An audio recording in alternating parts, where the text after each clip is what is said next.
Ce ne sera plus comme avant.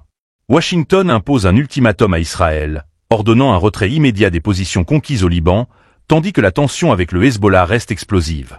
Une trêve fragile s'installe, mais pour combien de temps?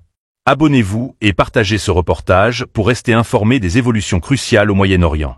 Selon des sources officielles, l'administration américaine a convaincu Tel Aviv de mettre un terme à son opération au sud du Liban.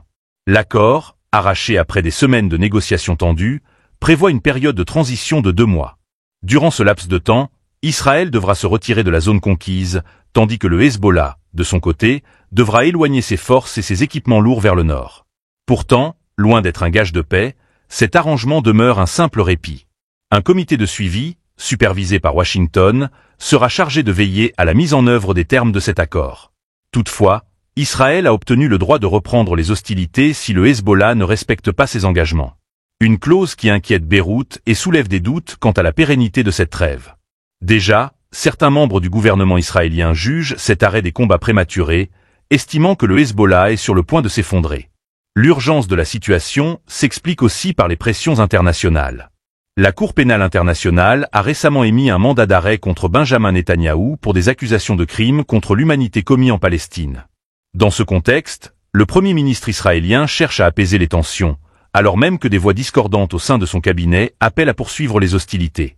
Du côté libanais, l'accord est accueilli avec prudence. La société libanaise de radiodiffusion confirme que Beyrouth a accepté les termes, tout en demandant des ajustements pour garantir leur conformité avec la Constitution nationale. Mais les frappes israéliennes continuent, même en pleine négociation. La population civile, déjà fortement éprouvée, compte désormais plus de 500 000 réfugiés. Les analystes restent sceptiques. Certains experts, comme Alexandre Krylov, estiment que cet accord n'est qu'une hudna, une pause stratégique dans un conflit destiné à reprendre tôt ou tard. De son côté, l'Iran pousse également le Hezbollah à accepter cette trêve, promettant une aide à la reconstruction en échange de la cessation des combats. Enfin, la situation économique d'Israël ajoute une pression supplémentaire. Le coût des opérations militaires, notamment celui du système de défense dôme de fer, pèse lourdement sur le budget national.